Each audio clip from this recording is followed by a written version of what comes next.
Hi everyone, this is Tolika. Welcome back to my channel, and in today's video I will be talking about one of the best teaching strategies that will make a teacher's job pretty easy.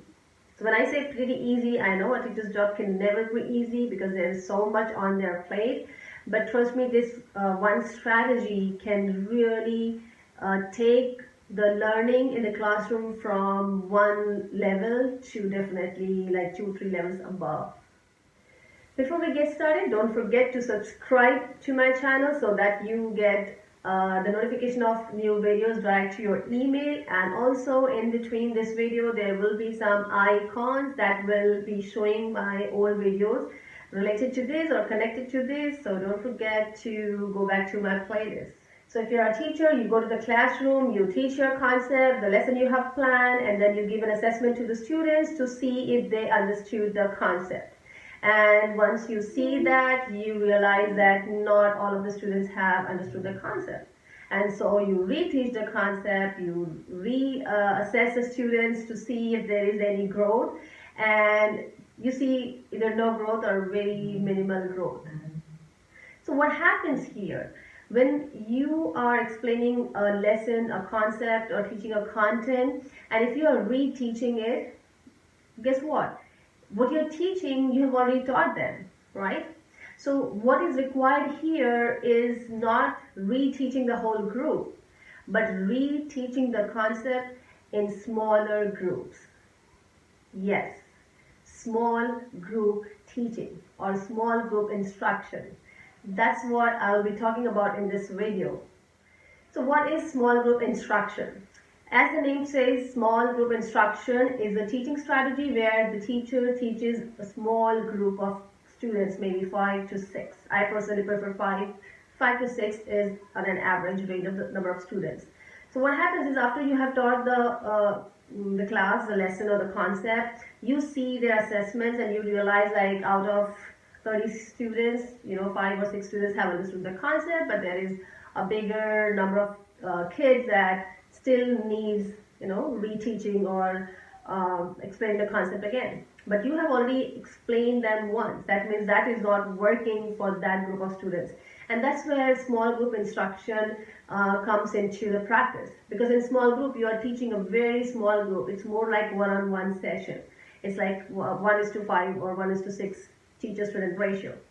So in small group, you are teaching a small group and it usually follows the whole class instruction. That means you have taught the concept to the whole group or whole class, and then you are reteaching or recapitulating it with a smaller group of students with a different strategy, a different presentation, different resources to kind of add to what you have already done in the classroom. Now it sounds easy that, okay, small group, I have to teach 5 to 6 students at a time, but what are my rest of the students doing, right? Are you going to teach 5 students and go to the other 5 students and other 5 students? And when you are moving from 5 to, one group to another group, what are the other students doing, right?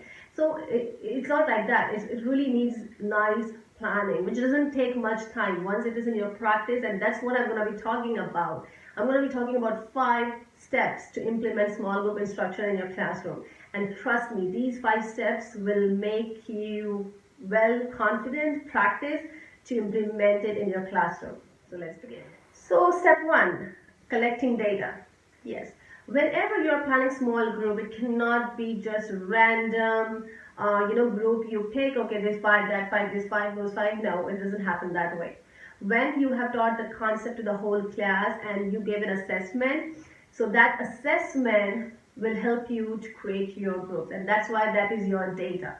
So you look into the data, you analyze it, you separate it, categorize it based on the students' level of progression. So you see these 5 or 6 students have already understood the concept, they have mastered the assessment, and then you have this group of students who are kind of there but not yet. And there is another group of students who have no idea what you just explained in the classroom, right? So that's the data. The very first step is to have solid data, evidence-based, which will help you to implement small group instruction. Now, once you have collected data, the next step, number 2, is to plan. Yes, you have to plan how you're going to group your students. You have to plan the resources, the materials that you're going to be using for each group. So in general, when I plan my small group instructions, I try to limit 5 students in one group because that makes me more accessible to them, and also it doesn't crowd the group when I'm teaching them. So it's like 5 to 6 per group is a good group. And then once when I group it in terms of their level of progression. That means my group A, say, is the group that already understood the concept, they don't need to be retaught. My second group maybe is the average group that kind of understands it but does not master it. Then there is another group which has no idea. They are at zero level of progression. That is, they need to be retaught with different strategy, different sources to kind of build on what they already know a little bit. So likewise, usually if you have a class of 30 students, you may have like about 5 groups of 6 each, or 6 groups of 5 each, based on where your data kind of guides you. So that's you plan to group your students, and then the resources that you will be using. So when I say resources or materials, the group that already has mastered the concept, they don't need to do the same thing over and over again because they've already mastered it. They have shown it in their assessment. So that group needs to be challenged. Maybe they need to be doing either higher grade level related questions, or they can be already working on applying that learned concept into real life. They can be on research based, something that will challenge their learning. The average group, 2 or 3 groups that are at the average level, maybe they need some extra time to practice, to master the concept. And then there is another group that needs to be retaught, which you personally will be handling. Now when it comes to resources, when you are teaching the small group, the rest of the groups already have some work to do. Not just this, they have to be authentically engaged, not just engaged for the sake of doing something, but actually that addresses their needs. Now you have the data, you have planned everything. The third step is the sitting chart. That means once you have group, they may not be sitting regularly with that group, right? Because if you have assigned seats for every day classroom, then it might be that one student is from table 1, 2 students are from table 4. So it's really essential that for that particular day or for the small group instruction, there has to be a separate sitting chart where the group is sitting together. That means the group that has to be challenged is sitting together. The group that teacher needs to reteach the concept needs to be together on one table, so it becomes easier for them to collaborate and explore learning. So that's step number 3, sitting chart. Fourth step is the setting expectations. This is really, really, really important, not just for small group instructions, but for everyday classroom running. Students need to know the set expectations.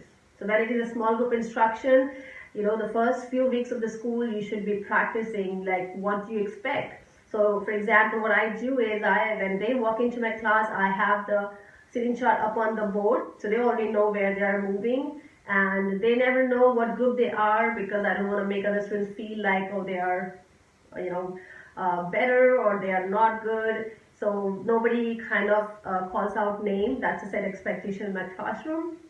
And then in my PowerPoint, where the sitting chart is, I highlight one of the students in each group in a different color. Either I bold it or I change the color. And so they know that that bold student is the group leader. So if there is any question, any help, that's the only student who can leave his or her seat and walk to the teacher for the question. But before walking to the question, the group has to discuss if they can find the solution on their own, or if there is any emergency that could not be handled. So this is something that I practiced from the very first day of the school.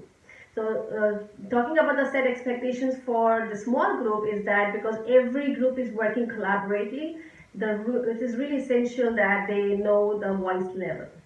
Are they allowed to talk loudly? Are they allowed to be pair talks or whisper? So they should know.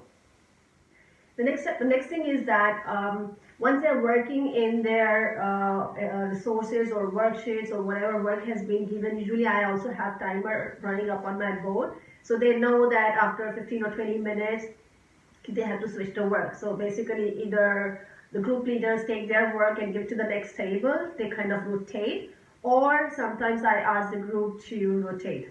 So whatever works for your classroom, either way is good. I usually try to rotate the work, so that way at a time only 5 people in my classroom are out of their seat and passing the work to the next table. So that way in a single day they are at least able to work in 2 different kind of resources.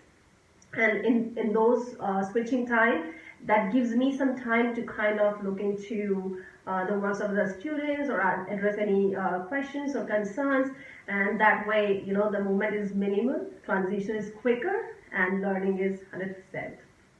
Also, while teaching small group instructions, it is really essential that the group must know the group that will be with the teacher. Now, not necessary that always the teacher has to be with the group that does not understand it. What I do is I take time, usually the class is about 45 or 50 minutes time, depending on the data, how the data, what the data tells me. If it really needs to be with that small group for the whole class time, I spend the time. But if I see that once I kind of get them started, guide them, and they are on their own, I try to go to the other groups and spend some time, kind of like getting an idea, checking temperature check, like what is going on, what is not going on, kind of reminding them about the expectations, that their work will be graded, and so on. So it's really essential that and that's why I mentioned the group that I'll be working with, so that way everybody knows the expectation, and they pretty well know that even if I'm on my seat teaching the small group, my eyes are on everybody. They used to say that I have more than 2 eyes. So the last step number 5, is analyzing the new data. Now you have done the small group instruction, you have retaught them using different materials and resources, you have everyone's work with you, and now you are analyzing it based on the data that you started with. So you are basically comparing, okay, this student was at this level of progression, and now after this small group, has the level increased, is the same, or it went down.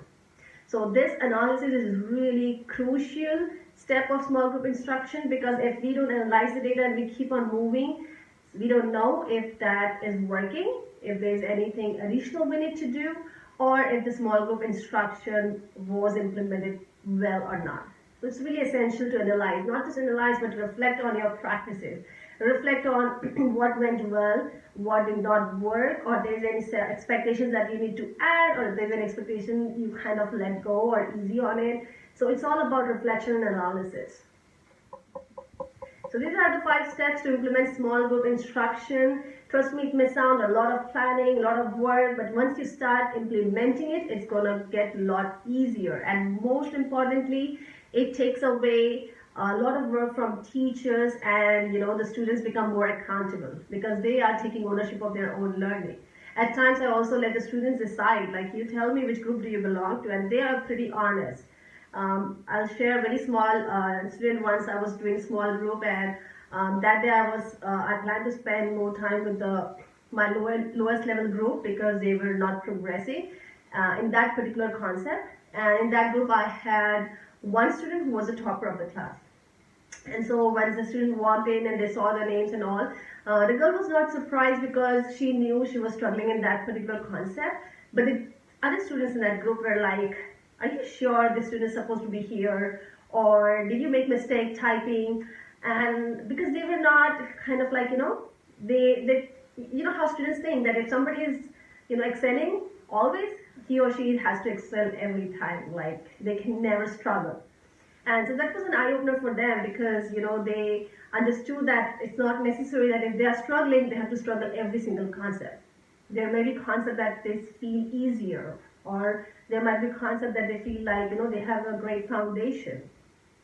So make sure you are honest with your data. Don't get shocked if you get a very low-level student performing pretty well, and vice versa. So I hope you like this video. Do not forget to like, subscribe, comment, and if you have any specific topic that you want me to talk about related to education, communication or skills, parenting, just let me know in the comment section and I will get back with the video. Thank you, and you all have a nice day.